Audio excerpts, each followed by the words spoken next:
بسم اللہ الرحمن الرحیم۔ پیش خدمت ہے کہانی امرو اور کالا جین۔ امرو اپنے گھوڑے بادل پر سوار ایک جنگل سے گزر رہا تھا۔ شام کے سائے آہستہ آہستہ پھیل رہے تھے اور امرو کی کوشش تھی کہ وہ رات ہونے سے پہلے اپنے ملک بصرہ پہنچ جائے۔ امرو ملک امان سے واپس اپنے ملک جا رہا تھا۔ چند روز پہلے ملک امان کے شہزادے کاشف کی شادی ملک شام کی شہزادی بختاور سے ہوئی تھی۔ شاہ امان نے سردار امیر حمزہ کو اپنے بیٹے شہزادہ کاشف کی شادی میں شرکت کی دعوت دی تھی۔ چونکہ سردار امیر حمزہ کی طبیعت ان دنوں ناساز تھی، اسی لیے وہ تو شہزادہ کاشف کی شادی میں شریک نہ ہو سکے، لیکن انہوں نے امرو کو بھیج دیا تھا۔ انہوں نے شہزادہ کاشف اور شہزادی بختاور کے لیے خصوصی طوائف بھی بھیجے تھے۔ شادی میں شرکت کے بعد امرو نے شاہ امان سے اجازت لی اور اپنے ملک کی طرف روانہ ہو گیا تھا۔ امرو صبح سے سفر کر رہا تھا اور مسلسل سفر کرنے سے وہ بے حد تھک گیا تھا، لیکن آرام کرنے کی بجائے وہ مسلسل آگے بڑھا چلا جا رہا تھا تاکہ وہ رات ہونے سے پہلے بصرہ پہنچ جائے۔ اس وقت وہ ایک جنگل سے گزر رہا تھا۔ اس جنگل کے بعد ایک میدان تھا اور پھر میدان کے بعد پہاڑی علاقہ شروع ہو جاتا تھا، جسے عبور کرنے کے بعد بصرہ کی سرحد شروع ہو جاتی تھی۔ جیسے جیسے امرو آگے بڑھتا جا رہا تھا، اندھیرا بڑھتا جا رہا تھا۔ اب بادل جنگل سے نکل کر میدان میں دوڑ رہا تھا۔ میدان کافی بڑا تھا اور جب تک امرو پہاڑی علاقے میں پہنچا تو اس وقت تک اندھیرا بہت زیادہ گہرا ہو گیا تھا، جس کی وجہ سے بادل کے دوڑنے کی رفتار میں کمی آ گئی تھی۔ امرو سمجھ گیا کہ بادل کو اندھیرے میں دوڑنے میں دشواری کا سامنا کرنا پڑ رہا ہے، اسی لیے امرو نے فیصلہ کیا کہ وہ رات کسی غار میں گزار کر صبح بصرہ کی طرف روانہ ہو جائے گا۔ کچھ دیر بعد بادل نے بھاگنے کی بجائے آہستہ آہستہ چلنا شروع کر دیا، جیسے وہ تھک گیا ہو اور اب اس میں مزید بھاگنے کی سکت نہ رہی ہو۔ امرو نے ایک طویل سانس لی اور پھر اس نے باگ کھینچ کر بادل کو روک دیا اور خود چھلانگ لگا کر بادل سے نیچے اترا اور پھر بادل کی باگ پکڑے پہاڑی علاقے میں داخل ہو گیا۔ اندھیرے میں بلند و بالا پہاڑ کسی ہیولے کی طرح دکھائی دے رہے تھے اور امرو کی سمجھ میں نہیں آ رہا تھا کہ وہ کس غار میں رات بسر کرے۔ اچانک چلتے چلتے امرو کی نظر ایک غار کی طرف پڑی تو وہ بے اختیار چونک پڑا۔ اس غار میں اسے روشنی دکھائی دے رہی تھی۔ ایسا لگتا تھا جیسے کوئی اس غار میں موجود ہو اور اس نے مشعل روشن کر رکھی ہو۔ اس غار میں کون ہو سکتا ہے؟ مجھے دیکھنا تو چاہیے، امرو نے بڑبڑاتے ہوئے کہا۔ پھر وہ اس غار کی طرف بڑھنے لگا۔ غار کے قریب پہنچ کر امرو نے زنبیل کھول کر چل میری زنبیل میں کہا تو بادل اچھل کر اس کی زنبیل میں چلا گیا۔ زنبیل ایک لمحے کے لیے باری ہوئی اور پھر ہلکی ہو گئی۔ امرو نے زنبیل کاندھے پر لٹکائی اور پھر وہ غار میں داخل ہو گیا۔ غار میں داخل ہو کر امرو ادھر ادھر بھاگنے لگا۔ پھر جیسے ہی اس کی نظر غار کے کونے میں ایک بت پر پڑی تو وہ بے اختیار چونک پڑا۔ بت بہت بڑا اور کسی نوجوان کا دکھائی دیتا تھا۔ اس کی آنکھوں سے روشنی نکل رہی تھی جس سے غار روشن تھا۔ امرو نے ادھر ادھر نظریں دوڑائیں لیکن اسے زمین پر ایک گدا، تکیہ اور پانی کی چھاگل پڑی دکھائی دی۔ امرو سمجھ گیا کہ اس غار میں کوئی جادوگر رہتا ہے، لیکن وہ اس وقت وہاں پر موجود نہیں تھا۔ امرو چند لمحے غار کا جائزہ لیتا رہا، پھر وہ بت کی طرف بڑھنے لگا۔ اس کے ذہن میں تجسس ابھر آیا تھا کہ بت کی آنکھوں میں ایسا کیا ہے جس سے روشنی پھوٹ رہی ہے، کیونکہ اسے لگتا تھا کہ بت کی آنکھوں میں ہیرے لگے ہوئے ہیں جن سے روشنی پھوٹ رہی ہے۔ امرو کے پاس بھی چب شراک ہیرا تھا جس سے روشنی پھوٹتی تھی۔ بت کے قریب پہنچ کر امرو غور سے اس کا جائزہ لینے لگا۔ بت نے سیاہ رنگ کا لبادے نما لباس پہنا ہوا تھا۔ اس کے سر کے بال بڑے ہوئے اور اس کے کاندھوں پر پھیلے ہوئے تھے۔ بت کے قریب پہنچ کر امرو بت کی آنکھوں کو چیک کرنے لگا۔ یہ دیکھ کر اس کی آنکھوں میں چمک ابھر آئی کہ بت کی آنکھوں میں واقعی ہیرے جڑے ہوئے تھے جن سے روشنی پھوٹ رہی تھی۔ وہ ہیرے چھوٹی سی گیند کے برابر تھے۔ امرو کے دل میں لالچ پیدا ہوا۔ اس نے سوچا کہ اسے بت کی آنکھوں سے ہیرے نکال لینے چاہیے۔ چنانچہ اس نے بت کی دائیں آنکھ سے ہیرا نکالا اور اسے بائیں ہاتھ پر رکھ کر غور سے دیکھنے لگا۔ امرو کی آنکھیں حیرت اور خوشی سے پھٹی جا رہی تھیں۔ او، یہ تو بہت قیمتی ہیرا ہے، امرو نے بڑبڑاتے ہوئے کہا اور اس نے ہیرے کو زنبیل میں رکھ لیا۔ بت کی ایک آنکھ سے ہیرا نکال لینے کی وجہ سے غار میں روشنی کم ہو گئی تھی اور دوسرے ہیرے سے نکلنے والی روشنی غار میں پھیلی ہوئی تھی۔ امرو نے بت کی دوسری آنکھ سے بھی ہیرا نکالا اور اسے بائیں ہاتھ کی ہتھیلی پر رکھ کر غور سے دیکھنے لگا۔ امرو مسکراتے ہوئے ہیرے کو دیکھنے میں مصروف تھا کہ اچانک اسے قدموں کی آہٹیں سنائی دیں تو وہ بے اختیار چونک پڑا۔ اوہ، لگتا ہے غار میں کوئی آ رہا ہے، امرو نے پریشان لہجے میں کہا۔ غیر ارادی طور پر اس نے اپنے دائیں ہاتھ کی مٹھی بند کر لی۔ جیسے اس نے مٹھی بند کی، غار میں اندھیرا پھیل گیا۔ امرو اندھیرے میں کھسکتا ہوا بت کے عقب میں پہنچ گیا اور غار کے دہانے کی طرف دیکھنے لگا۔ چند لمحوں بعد غار میں ایک آدمی داخل ہوا تو عمرو غور سے اسے دیکھنے لگا۔ اندھیرے میں اس آدمی کا چہرہ دکھائی نہیں دے رہا تھا، اسی لیے عمرو کو پتہ نہ چل سکا کہ غار میں آنے والا بوڑھا ہے یا کوئی نوجوان۔ یہ کیا سفید ہیروں کی روشنی کیسے ختم ہو گئی ہے؟ عمرو کو آنے والے آدمی کی آواز سنائی دی تو عمرو کے چہرے پر مسکراہٹ ابھر آئی۔ اس نے آواز سے اندازہ لگا لیا تھا کہ آنے والا نوجوان ہے۔ پھر اچانک وہاں روشنی پھیل گئی تو عمرو گھبرا گیا اور وہ بجلی کی سی تیزی سے بت کے عقب میں چھپ گیا تاکہ آنے والے شخص کی نظر اس پر نہ پڑے۔ عمرو نے اپنے بائیں ہاتھ کی مٹھی کھولنی چاہی تو دوسرے ہی لمحے وہ بے اختیار چونک پڑا، کیونکہ اس کی مٹھی باوجود کوشش کے کھل نہیں رہی تھی۔ یہ دیکھ کر عمرو کے چہرے پر تشویش کے تاثرات ابھر آئے۔ عمرو چونکہ بت کے عقب میں چھپا ہوا تھا، اس لیے آنے والے آدمی نے اسے نہیں دیکھا تھا، البتہ وہ بت کے سامنے آ کر کھڑا ہو گیا تھا۔ عمرو کا دل بری طرح سے دھڑک رہا تھا۔ وہ اب بھی اپنی مٹھی کھولنے کی کوشش کر رہا تھا، لیکن اس کی مٹھی نہیں کھل رہی تھی۔ اوہ اوہ، بت کی آنکھوں سے جادو ہیرے غائب ہو گئے۔ یہ کیسے ہو سکتا ہے؟ میری غیر موجودگی میں کون ہیرے چوری کر سکتا ہے؟ عمرو کو ایک بار پھر اس آدمی کی آواز سنائی دی۔ عمرو کو یہ پریشانی لاحق تھی کہ اگر اس آدمی نے بت کے پیچھے جھانک کر دیکھ لیا تو پھر اس کی خیر نہیں۔ میں جادو پتلے سے معلوم کرتا ہوں کہ بت کی آنکھوں سے ہیرے کیسے غائب ہو گئے ہیں۔ عمرو کو ایک بار پھر اس آدمی کی آواز سنائی دی تو عمرو پریشان ہو گیا۔ وہ جانتا تھا کہ اگر اس آدمی نے، چونکہ جادوگر تھا، اسے اپنے جادو سے معلوم کیا تو اسے پتہ چل جائے گا کہ بت کی آنکھوں سے جادو ہیرے اس نے چوری کیے ہیں اور وہ اس کے غار میں ہی موجود ہے تو وہ پکڑا جائے گا۔ چنانچہ اس نے اپنی زنبیل سے سلیمانی چادر نکالی اور خود پر اوڑھ لی۔ مجھے سرسراہٹ کی آواز سنائی دی ہے۔ یہ آواز کیسی ہے اور کہاں سے سنائی دی ہے؟ عمرو کو اس جادوگر کی آواز سنائی دی تو پھر وہ بت کے عقب میں آ گیا۔ چونکہ عمرو نے سلیمانی چادر اوڑھی ہوئی تھی، اسی لیے وہ اس شخص کو دکھائی نہیں دے سکتا تھا۔ اس آدمی نے جادوگروں والا سیاہ رنگ کا مخصوص لباس پہنا ہوا تھا اور لباس کے سینے پر ایک کھوپڑی اور دو ہڈیاں بنی ہوئی تھیں۔ اس کے سر کے بال بڑھ کر اس کے کاندھوں پر پھیلے ہوئے تھے۔ اس کے چہرے پر گھنی مونچھیں تھیں۔ بت کے عقب میں کچھ دکھائی نہ دینے پر وہ دوبارہ بت کے سامنے جا کھڑا ہو گیا اور اس نے منہ ہی منہ میں بڑبڑانا شروع کر دیا۔ عمرو سمجھ گیا کہ وہ ہیروں کے بارے میں معلوم کرنے کے لیے کوئی منتر پڑھ رہا ہے۔ عمرو دبے قدموں چلتا ہوا غار کے دہانے کی طرف بڑھ گیا۔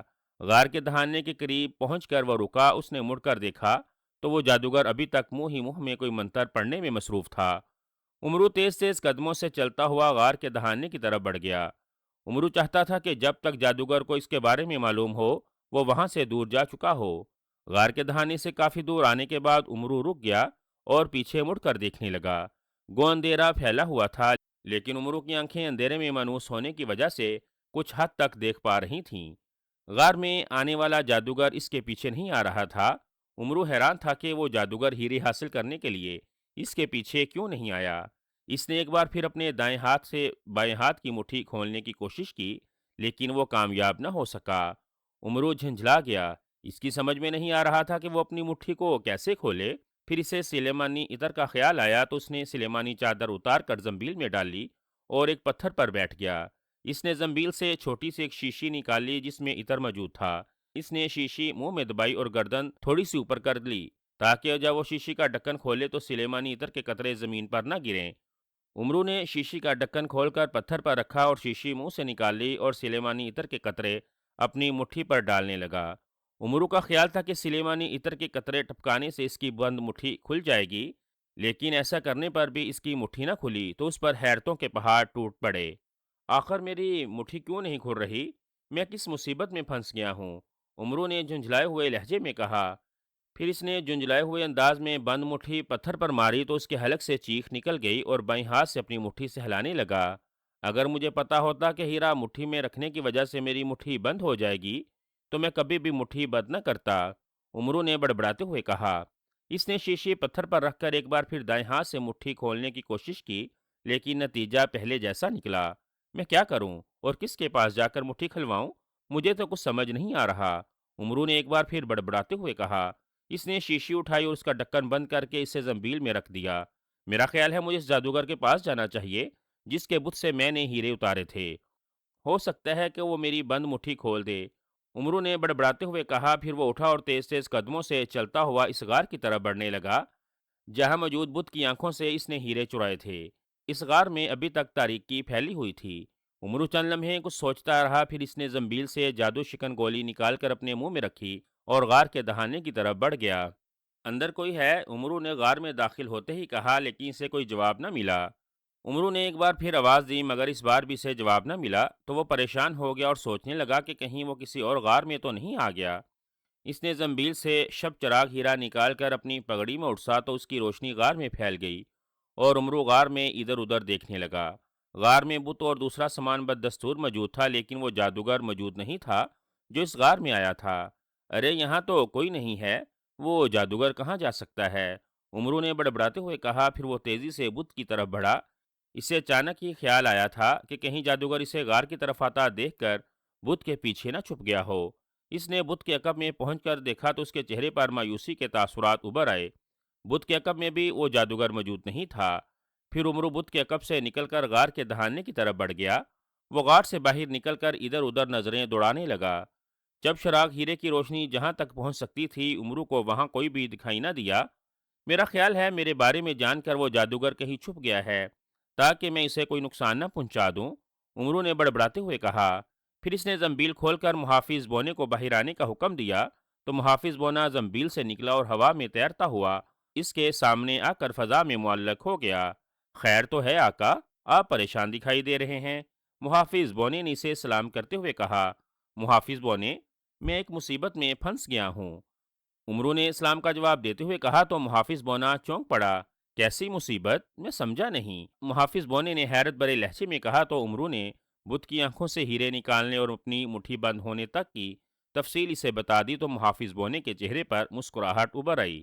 آقا، بڑوں نے سچ کہا ہے کہ لالچ بری بلا ہے، آپ نے لالچ کیا تو آپ کو اس کی سزا مل گئی، محافظ بونے نے مسکراتے ہوئے کہا تو عمرو گھور کر اسے دیکھنے لگا۔ تمہارے کہنے کا مطلب ہے کہ میں لالچی انسان ہوں، عمرو نے غصیلے لہجے میں کہا تو محافظ بونا گڑبڑا گیا اور اس کے چہرے پر ہوائیاں اڑنے لگیں۔ آقا، میں نے آپ کو لالچی انسان تو نہیں کہا، محافظ بونے نے گھبرائے ہوئے لہجے میں کہا۔ تم نے مجھے لالچی انسان نہیں کہا، لیکن تمہاری بات کا مطلب تو یہی ہے نا کہ میں ایک لالچی انسان ہوں، عمرو نے بدستور غصیلے لہجے میں کہا۔ آقا، آپ خود کو لالچی انسان کہہ رہے ہیں، لیکن میری کیا مجال ہے کہ میں آپ کو لالچی انسان کہوں، محافظ بونے نے جواب دیتے ہوئے کہا تو عمرو کا غصہ مزید بڑھ گیا۔ میں نے کب خود کو لالچی انسان کہا ہے، بتاؤ مجھے، عمرو نے اور زیادہ غصیلے لہجے میں کہا۔ آقا، آپ مجھ پر کیوں غصہ کر رہے ہیں؟ بت کی آنکھوں سے ہیرے نکالنے کی غلطی آپ نے کی ہے اور اپنی غلطی پر نادام ہونے کی بجائے آپ مجھ پر غصہ کر رہے ہیں۔ کیا مجھ پر غصہ کرنے سے آپ کا مسئلہ حل ہو جائے گا؟ محافظ بونے نے برا سا منہ بناتے ہوئے کہا تو عمرو نے ہونٹ بھینچ لیے۔ محافظ بونا درست کہہ رہا تھا، غلطی عمرو سے ہوئی تھی اور وہ اپنا غصہ محافظ بونے پر نکال رہا تھا۔ عمرو سوچنے لگا کہ وہ نہ لالچ کرتا اور نہ ہی اس مصیبت میں پھنستا۔ اب مجھے بتاؤ کہ میں اس مصیبت سے کیسے نکلوں؟ عمرو نے محافظ بونے کی طرف دیکھتے ہوئے کہا۔ آقا، مجھے کیا پتا کہ آپ کیسے اس مٹھی کو کھول سکتے ہیں، محافظ بونے نے کہا۔ بیوقوف بونے، کیا تم اپنی طلسمی صلاحیتوں کے ذریعے معلوم نہیں کر سکتے؟ عمرو نے اس بار منہ بناتے ہوئے کہا۔ ہاں آقا، میں معلوم کر کے بتاتا ہوں، محافظ بونے نے جواب دیتے ہوئے کہا، پھر اس نے اپنی آنکھیں بند کر لیں۔ محافظ بونے کے پاس ایسی صلاحیتیں تھیں کہ وہ چند لمحے آنکھیں بند کر کے کوئی بھی بات معلوم کر سکتا تھا، اسی لیے محافظ بونا کہیں جانے کی بجائے وہیں آنکھیں بند کر کے یہ معلوم کرنے کی کوشش کر رہا تھا کہ عمرو اپنی مٹھی کیسے کھول سکتا ہے۔ عمرو غور سے محافظ بونے کی طرف دیکھ رہا تھا۔ کافی دیر گزر گئی لیکن محافظ بونے نے اپنی آنکھیں نہ کھولیں تو عمرو پریشان ہو گیا۔ محافظ بونے، کہیں تم سو تو نہیں گئے؟ آنکھیں کھولو، عمرو نے محافظ بونے کو آوازیں دیتے ہوئے کہا، لیکن محافظ بونے نے بددستور آنکھیں بند رکھیں۔ عمرو دوبارہ اسے آواز دینے ہی لگا تھا کہ محافظ بونے نے آنکھیں کھول دیں۔ شکر ہے تم نے آنکھیں کھول دی، میں سمجھا تھا کہ تم تو ہوا میں معلق سو گئے ہو، عمرو نے کہا۔ آقا، مجھے واقعی بہت نیند آ رہی ہے اور آپ جانتے ہیں کہ نیند تو سوری پر بھی آ جاتی ہے، اسی لیے میں بھی تھوڑی دیر کے لیے سو گیا تھا، اگر آپ آواز نہ دیتے تو میں سویا ہی رہتا، محافظ بونے نے جواب دیتے ہوئے کہا تو عمرو چونک پڑا۔ کیا تم واقعی سو گئے تھے؟ عمرو نے پوچھا۔ ہاں آقا، محافظ بونے نے جواب دیا تو عمرو نے ہونٹ بھینچ لیے۔ کیا تم نے یہ معلوم نہیں کیا کہ میری مٹھی کیسے کھل سکتی ہے؟ عمرو نے کہا۔ ہاں آقا، یہ تو میں نے کب کا معلوم کر لیا تھا، محافظ بونے نے جواب دیتے ہوئے کہا۔ اگر تم نے تھوڑی سی بھی مزید دیر کی تو میں تمہیں بندر بنا دوں گا، عمرو نے جھلاتے ہوئے کہا تو محافظ بونا گڑبڑا گیا۔ بتاتا ہوں آقا، جس غار میں آپ گئے تھے وہ غار غشام جادوگر کا تھا۔ غشام جادوگر پتال میں رہتا تھا۔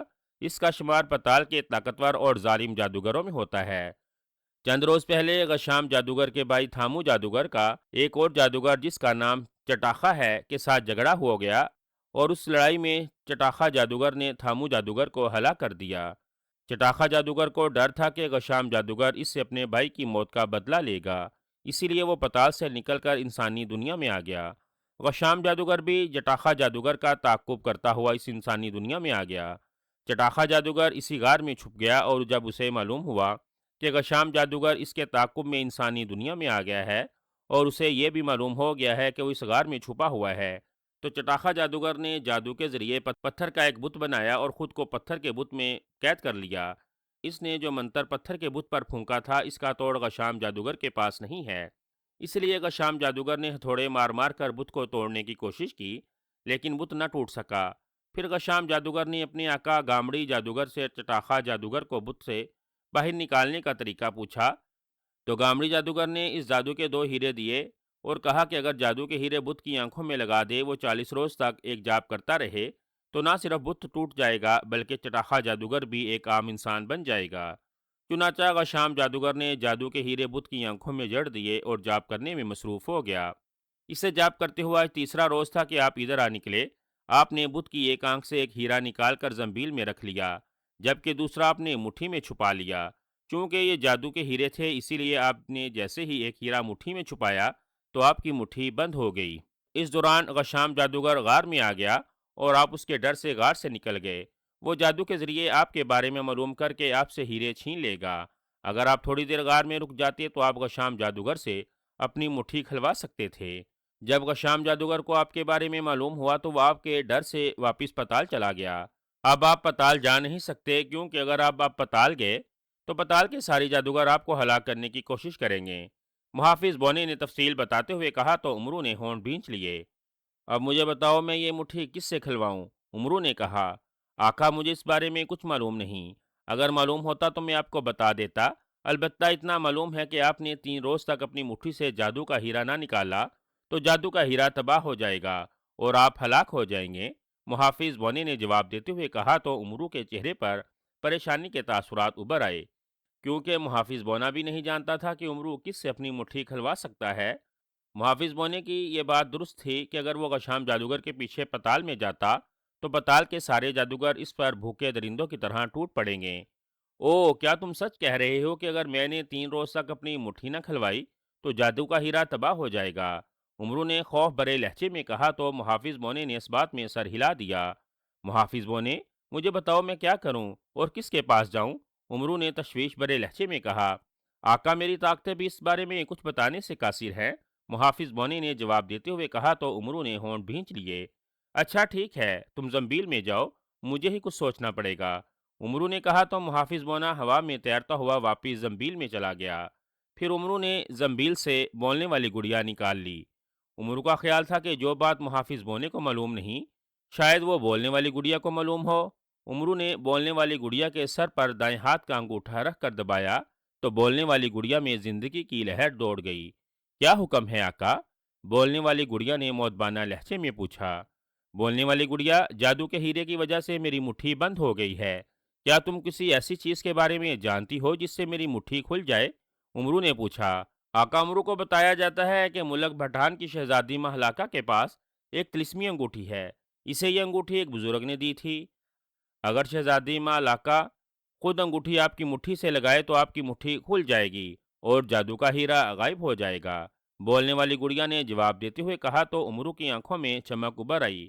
ٹھیک ہے، میں ابھی شہزادی مہلاکا کے پاس جاتا ہوں، عمرو نے مسرت بھرے لہجے میں کہا اور بولنے والی گڑیا کے سر پر انگوٹھا رکھ کر دبایا تو بولنے والی گڑیا بے جان ہو گئی۔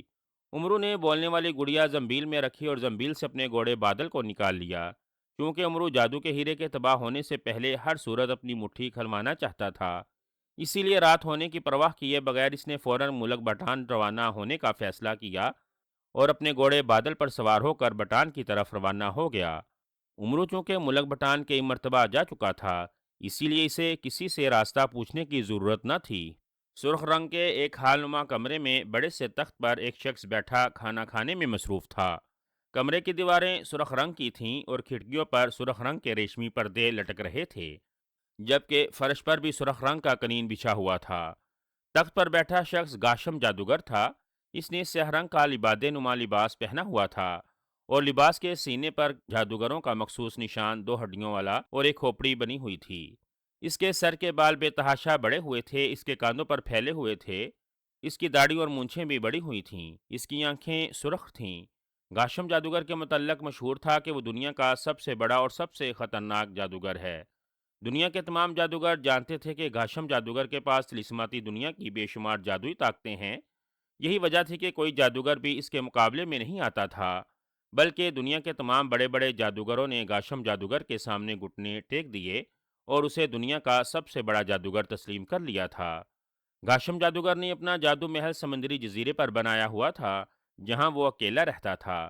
اس نے اپنے ملک کے گرد جادوئی حصار قائم کیا ہوا تھا تاکہ اس کا کوئی دشمن اس کے جادو محل میں گھسنے کی کوشش کرے تو وہ جادو حصار سے ٹکرا کر بزم ہو جائے۔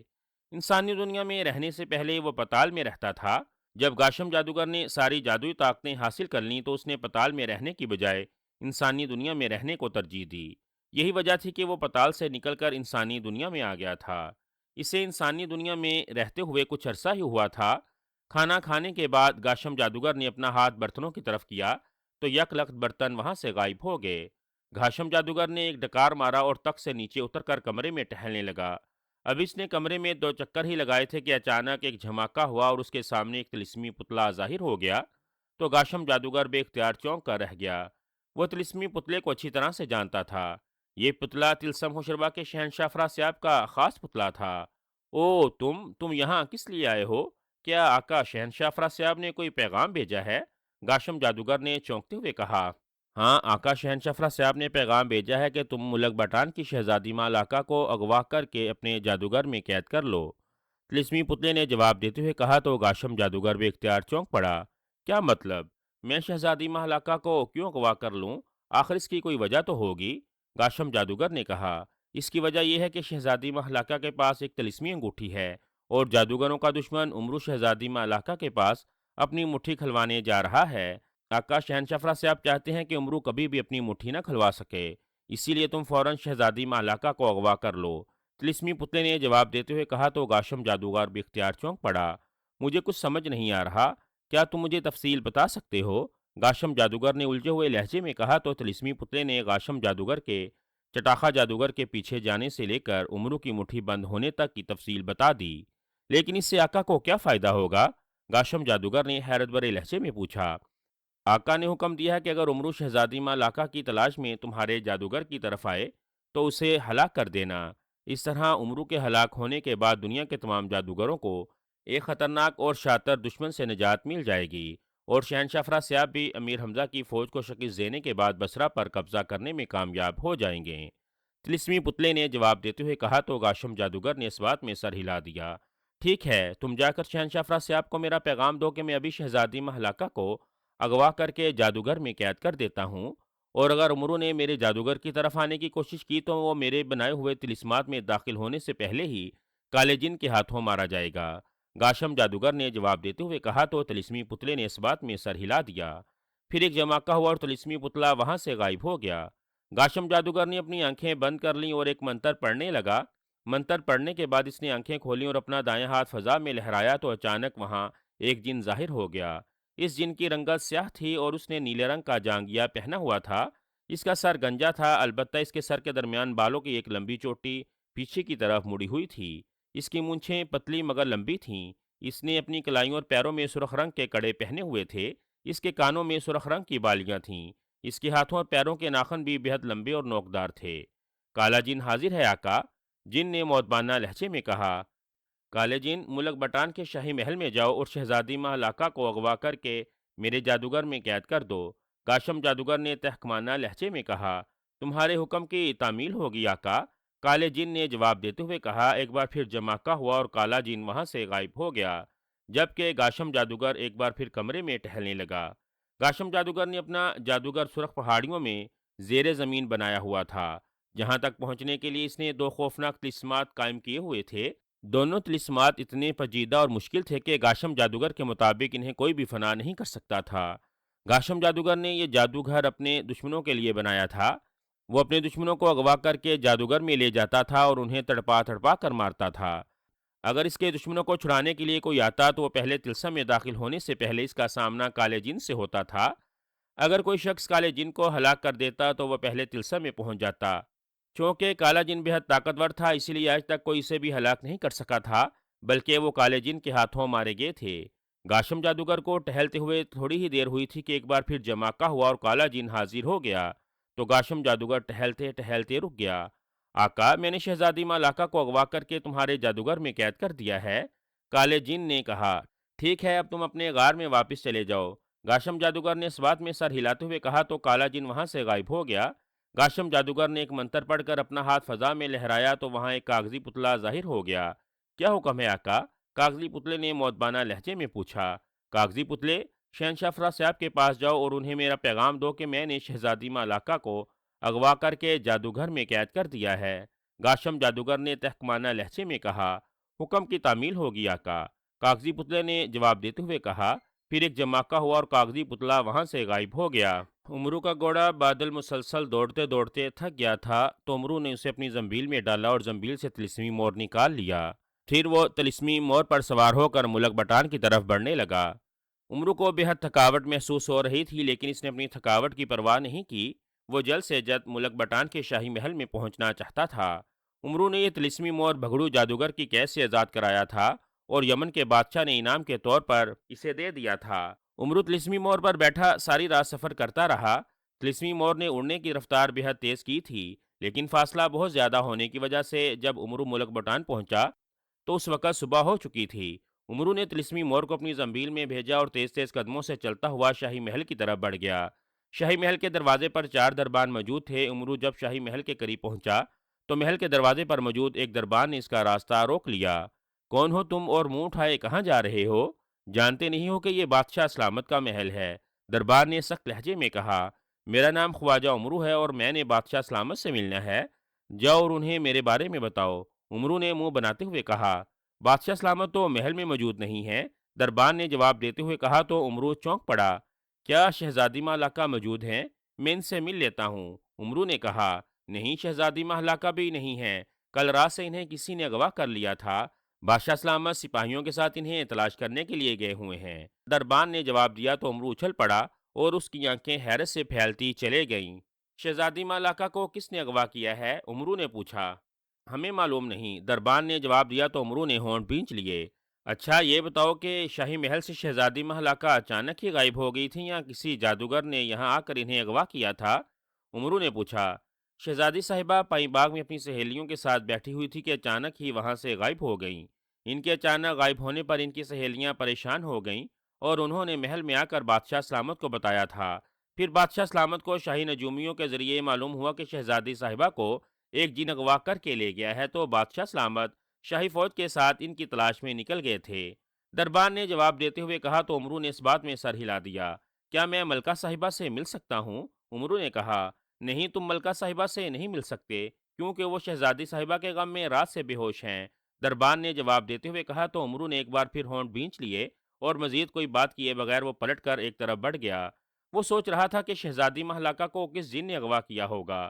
وہ جانتا تھا کہ شہزادیوں کو جادوگر، جن، دیو اور چڑیلے ہی اغوا کرتے ہیں، اور ہو سکتا ہے کسی جن کو شہزادی مالاکا پسند آ گئی ہو، اسی لیے وہ اسے اغوا کر کے اپنے ٹھکانے پر لے گیا ہو۔ کافی دور ویران جگہ پر آنے کے بعد امرو ایک درخت کے سائے میں آ کر رک گیا۔ اس نے زنبیل کے محافظ بونے کو باہر آنے کا حکم دیا تو محافظ بونا زنبیل سے نکل کر ہوا میں تیرتا ہوا امرو کے سامنے آ کر فضا میں معلق ہو گیا۔ اس نے امرو کو سلام کیا تو امرو نے اس کے سلام کا جواب دیا۔ آقا، ابھی تک آپ کی مٹھی نہیں کھلی؟ محافظ بونے نے حیرت بھرے لہجے میں کہا۔ نہیں، میں اس سلسلے میں بٹان آیا ہوں، امرو نے جواب دیتے ہوئے کہا تو محافظ بونے نے چونک کر ادھر ادھر دیکھا۔ آقا، آپ بٹان کیوں آئے ہیں؟ کیا یہاں کوئی حکیم رہتا ہے جو آپ کی مٹھی کھول دے گا؟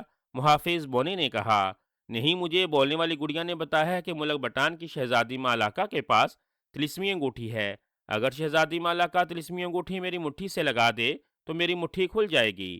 میں اسی لیے بٹان آیا ہوں۔ عمرو نے جواب دیتے ہوئے کہا، آقا آپ کو اتنی دور آنے کی ضرورت نہیں تھی، آپ اپنی بیگم چانتارا سے بھی مٹھی کھلوا سکتے تھے۔ محافظ بونی نے کہا تو عمرو بے اختیار چونک پڑا، کیا چانتارا کے پاس بھی طلسمی انگوٹھی ہے؟ عمرو نے جلدی سے کہا، نہیں آقا، آپ جانتے ہیں کہ آپ کی بیوی چانتارا ہتھنی ہے اور اس کا ہاتھ بھی ہتھوڑے سے کم نہیں ہے۔ اگر وہ آپ کے ہاتھ پر اپنا مکہ مار دیتی تو آپ کی مٹھی کھل جاتی۔ محافظ بونے نے جواب دیتے ہوئے کہا تو عمرو کے چہرے پر غصے کے تاثرات ابھر آئے۔ محافظ بونے، اپنا قد میرے قد کے برابر کرو۔ عمرو نے غصیلے لہجے میں کہا تو محافظ بونا بکھلا گیا۔ کیوں کیوں آقا؟ محافظ بونے نے پریشان کن لہجے میں کہا، میں نے جو کہا ہے وہ کرو، اگر تم نے ایک لمحے کی بھی دیر کی تو مجھ سے برا کوئی نہیں ہوگا۔ عمرو نے بدستور غصیلے لہجے میں کہا تو محافظ بونا بکھلا گیا۔ وہ جانتا تھا کہ اگر اس نے عمرو کے حکم پر عمل نہ کیا تو اسے کوئی نہ کوئی سزا دے گا۔ ایک جماکہ ہوا اور محافظ بونے کا قد عمرو کے قد کے برابر ہو گیا۔ ایسا لگتا ہے جیسے دو عمرو ایک دوسرے کے سامنے کھڑے ہوں۔ اب تم 100 ڈنڈ نکالو، میں گنتی شروع کر رہا ہوں۔ عمرو نے ایک اور حکم دیتے ہوئے کہا تو محافظ بونے کے چہرے پر پریشانی کے تاثرات ابھر آئے۔ مگر میرا قصور کیا ہے آقا؟ محافظ بونے نے کہا، میں نے جو حکم دیا ہے اس پر عمل کرو، بعد میں تمہارا قصور بھی بتا دوں گا۔ میں گنتی شروع کر رہا ہوں، اگر تم نے 3 سے پہلے پہلے ڈنڈ نکالنا شروع نہ کیے تو 100 کی بجائے 200 ڈنڈ نکالنا پڑیں گے۔ عمرو نے کہا اور پھر اس نے گنتی شروع کر دی۔ اب اس نے 2 ہی کہا تھا کہ محافظ بونے نے ڈنڈ نکالنے شروع کر دیے۔ جب محافظ بونا 50ویں ڈنڈ تک پہنچا تو اس کا برا حال ہو گیا تھا۔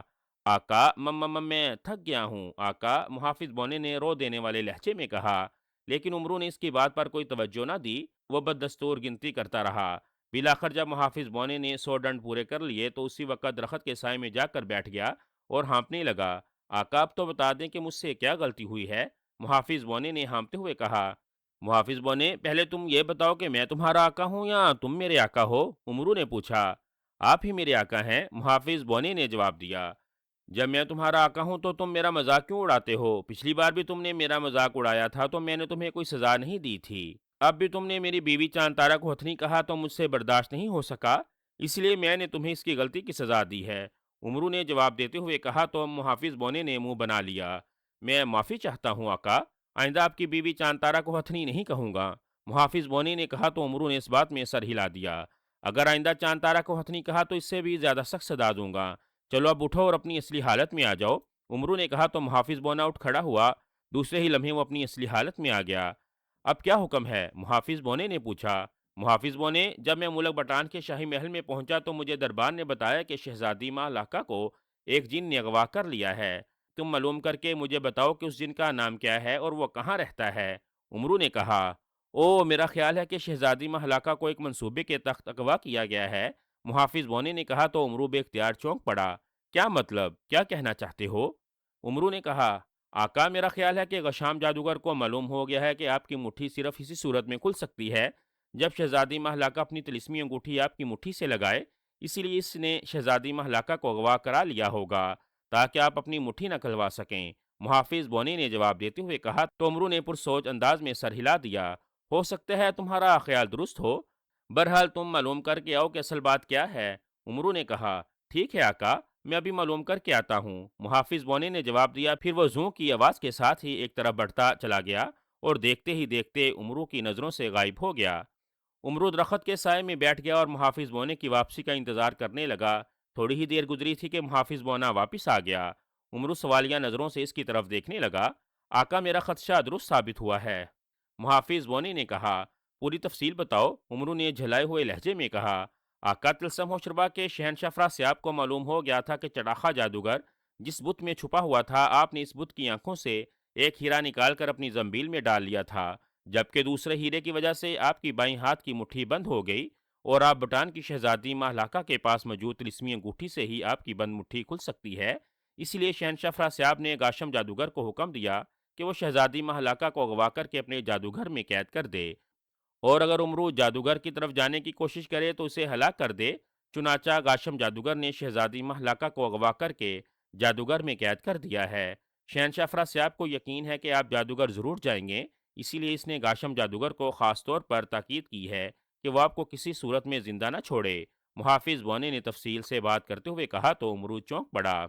یہ گاشم جادوگر کون ہے اور اس کا جادوگر کہاں ہے؟ عمرو نے کہا، گاشم جادوگر کے بارے میں مشہور ہے کہ وہ دنیا کا طاقتور ترین جادوگر ہے اور سب جادوگروں نے اس کی جادوئی طاقتوں کے سامنے گھٹنے ٹیک دیے ہیں۔ اس کے پاس بے شمار جادوئی طاقتیں ہیں، اسی لیے کوئی دوسرا جادوگر اس کے سامنے آنے سے بھی ڈرتا ہے۔ گاشم جادوگر نے اپنا جادوگر سرخ پہاڑیوں میں زیر زمین بنایا ہوا ہے۔ گاشم جادوگر نے یہ جادوگر اپنے دشمنوں کے لیے بنایا ہے، جہاں وہ اپنے دشمنوں کو اذیتیں دے دے کر مارتا ہے۔ اس نے جادوگر میں داخل ہونے کے لیے چونکہ دو طلسمات قائم کیے ہوئے ہیں، اسی لیے کوئی بھی ان طلسمات میں داخل ہونے کی جرت نہیں کرتا۔ محافظ بونے نے جواب دیتے ہوئے کہا تو امرو نے ہونٹ بھینچ لیے۔ کیا اب مجھے گاشم جادوگر کے جادوگر جانے کے لیے طلسمات فنا کرنے ہوں گے؟ امرو نے کہا ظاہر ہے، اگر آپ نے اپنی مٹھی کھولنی ہے تو آپ کو شہزادی مہلاکا کو گاشم جادوگر کی کیسے آزاد کرانا ہوگا۔ محافظ بونے نے جواب دیا ہاں، میں نے ساری زندگی تو بند مٹھی کے ساتھ نہیں گزارنی۔ کیا تم جانتے ہو کہ گاشم جادوگر کے بنائے ہوئے طلسمات کی نوعیت کیا ہے؟ امرو نے پوچھا آقا، مجھے معلوم تو ہے لیکن مجھے یہ بتانے کی اجازت نہیں ہے۔ محافظ بونے نے کہا تو امرو نے گھور کر محافظ بونے کی طرف دیکھا۔ پتہ نہیں تمہیں طلسمات بتانے کی کب اجازت ہوگی؟ امرو نے بڑبڑاتے ہوئے کہا، لیکن محافظ بونا خاموش رہا۔ اب خاموش رہو گے یا مجھے سرخ پہاڑیوں میں بھی لے جاؤ گے؟ امرو نے محافظ بونے سے مخاطب ہو کر کہا تو محافظ بونا گڑبڑا گیا۔ آقا، آپ مجھے حکم دیں، میں آپ کو سرخ پہاڑیوں میں پہنچا دوں گا۔ محافظ بونے نے جلدی سے جواب دیتے ہوئے کہا ٹھیک ہے، مجھے وہاں پہنچا دو، لیکن پہلے یہ بتا دو کہ جس غار سے طلسمات شروع ہوتے ہیں، کیا تم وہ غار جانتے ہو یا وہ بھی مجھے ہی تلاش کرنا ہوگا؟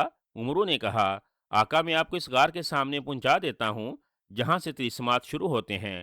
محافظ بونے نے جواب دیتے ہوئے کہا شکر ہے تم مجھے طلسمات میں داخل ہونے والے غار تک پہنچا سکتے ہو، ورنہ مجھے خدشہ تھا کہ تمہیں اس غار کے بارے میں بھی بتانے کی اجازت نہیں ہوگی۔ چلو، امرو نے کہا تو محافظ بونا ہوا میں تیرتا ہوا اس کے عقب میں پہنچ گیا۔ اس دوران امرو نے آنکھیں بند کر لی تھیں۔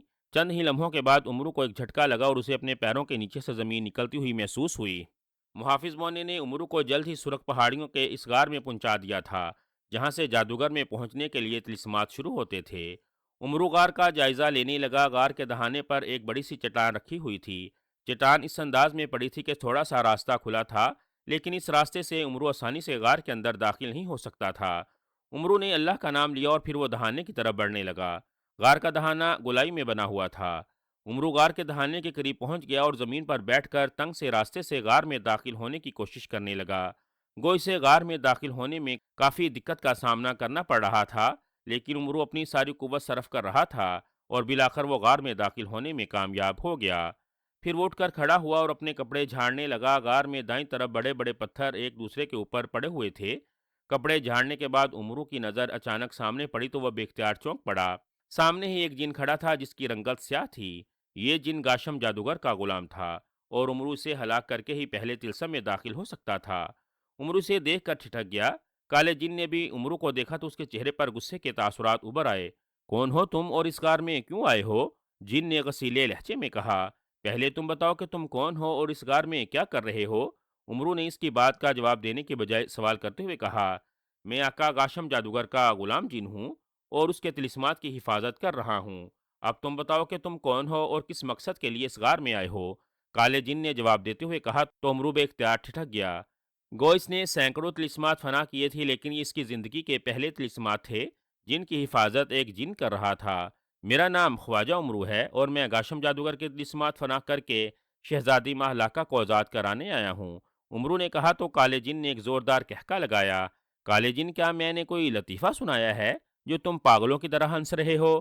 امرو نے کہا خواجہ امرو، تم آقا گاشم جادوگر کے طلسمات فنا کرو گے؟ تم ہا ہا ہا، تم سوکھے سڑے انسان۔ کالے جن نے امرو کا مذاق اڑاتے ہوئے کہا تو امرو کے چہرے پر غصے کے تاثرات ابھر آئے۔ کیوں، کیا میں گاشم جادوگر کے طلسمات فنا نہیں کر سکتا؟ امرو نے منہ بناتے ہوئے کہا نہیں، مجھے نہیں لگتا کہ تم آقا گاشم جادوگر کے طلسمات فنا کر سکو۔ کالے جن نے کہا تو امرو نے ہونٹ بھینچ لیے۔ کالے جن، میں طلسمات ضرور فنا کروں گا اور اگر تم اپنی زندگی چاہتے ہو تو میرے راستے سے ہٹ جاؤ، ورنہ امرو نے غصیلے لہجے میں کہا خواجہ امرو، اگر تم مرنا ہی چاہتے ہو تو تمہاری مرضی، لیکن میں تمہیں بتا دوں گا کہ طلسمات میں داخل ہونے کے لیے پہلے تمہیں میری شرط پوری کرنی ہوگی۔ اگر تم شرط پوری کرنے میں ناکام رہے تو پھر تمہیں مجھ سے خالی ہاتھ مقابلہ کرنا ہوگا۔ اگر تم مجھے شکست دینے میں کامیاب ہوگے تو میں تمہیں خود آقا گاشم جادوگر کے پہلے طلسم میں پہنچا دوں گا۔ لیکن اگر تم مجھے شکست نہ دے سکے تو میں اپنے ہاتھوں سے تمہاری گردن توڑ دوں گا۔ تمہارے پاس ابھی بھی وقت ہے، اسی لیے تم اچھی طرح سوچ لو۔ اگر تم واپس جانا چاہو تو جا سکتے ہو، میں تجھے کچھ نہیں کہوں گا۔ کالے جن نے تفصیل بتاتے ہوئے کہا۔ کالے جن، شاید تم مجھے جانتے نہیں ہو، میرا نام خواجہ عمرو ہے اور میں نے اب تک سینکڑوں طلسمات فنا کیے ہیں۔ عمرو نے کہا تو کالے جن کے چہرے پر طنزیہ مسکراہٹ ابھر آئی۔ میں تمہیں اچھی طرح سے جانتا ہوں خواجہ عمرو، تم جادوگروں، جنوں، دیوں اور چڑیلوں کے بدترین دشمن ہو۔ کالے جن نے مسکراتے ہوئے کہا، اگر تم مجھے جانتے ہو تو پھر مجھے اپنی شرط بتاؤ۔ عمرو نے کہا تو کالے جن نے اس بات میں سر ہلا دیا۔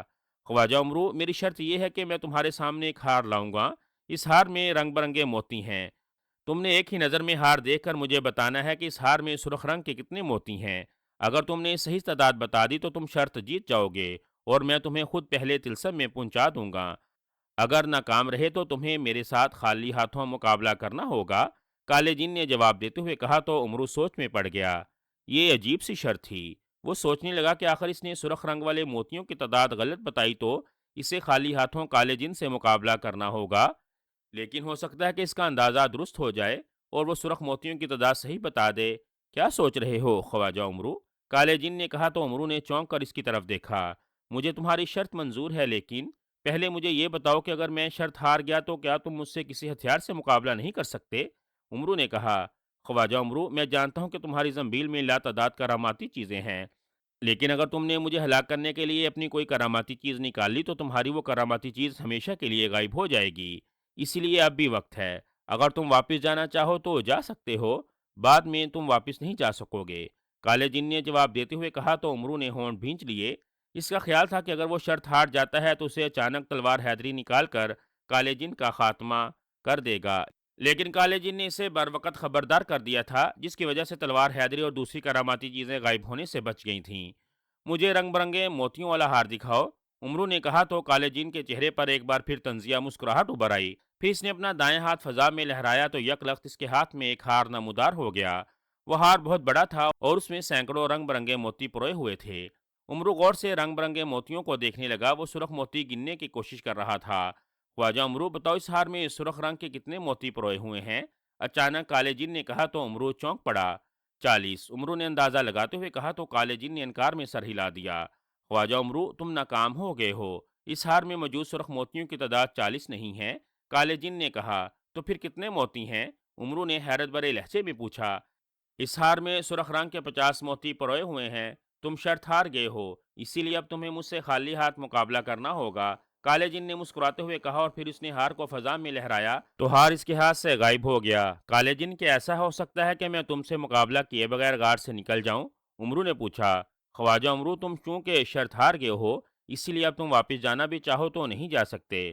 آؤ آپ مجھ سے مقابلہ کرو، کالے جن نے کہا تو عمرو نے منہ بنا لیا۔ وہ سوچ رہا تھا کہ وہ خالی ہاتھ کالے جن سے کیسے مقابلہ کرے گا۔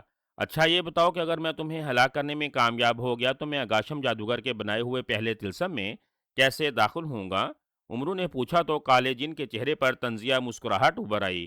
خواجہ عمرو، ویسے تو تم مجھے ہلاک نہیں کر سکتے، لیکن میں پھر بھی تمہیں بتا دیتا ہوں، اگر میں ہلاک ہو گیا تو تم غار کے دائیں طرف والے کونے کے سرخ پتھر کو ہاتھ لگاؤ گے تو پہلے طلسم کا راستہ کھل جائے گا۔ کالے جن نے جواب دیتے ہوئے کہا تو عمرو بھی مسکرا دیا۔ پھر اچانک کالے جن نے آگے بڑھ کر اسے گردن سے پکڑ کر فضا میں بلند کیا اور اسے زمین پر پھینک دیا۔ زمین پر گرتے ہی عمرو کے حلق سے دردناک چیخ نکل گئی اور وہ دوہرا ہو گیا۔ کالے جن نے اچانک ہی اس کی گردن پکڑ لی تھی، اسی لیے وہ سنبھال نہیں سکا۔ عمرو نے کالے جن کی طرف دیکھا تو اسے دوبارہ گردن سے پکڑنے کے لیے جھکا ہی تھا کہ عمرو نے اس کے چہرے پر ایک زوردار تھپڑ جڑ دیا۔ چٹاخ کی آواز ابھری اور کالے جن کے چہرے پر غصے کے تاثرات ابھر آئے۔ وہ بددستور جھکا ہوا تھا۔ خواجہ عمرو، تم نے مجھے تھپڑ مارا ہے، میں تمہارا خون پی جاؤں گا، کالے جن نے غراتے ہوئے کہا اور پھر اس نے دوبارہ عمرو کو گردن سے پکڑنا چاہا تو عمرو تیزی سے اس کی ٹانگوں کے درمیان سے نکل گیا۔ کالے جن کے عقب میں پہنچتے ہی عمرو تیزی سے اٹھ کھڑا ہوا اور اس نے کالے جن کی کمر پر لات مار دی تو کالا جن اچھل کر منہ کے بل زمین پر گرا اور اس کے حلق سے چیخ نکل گئی۔ عمرو نے ادھر ادھر نظریں دوڑائیں تو تھوڑے فاصلے پر اسے ایک پتھر پڑا دکھائی دیا۔ عمرو پتھر اٹھانے کے لیے اس کی طرف بڑھا ہی تھا کہ کالا جن اٹھ کھڑا ہوا۔ وہ کھا جانے والی نظروں سے عمرو کو گور رہا تھا۔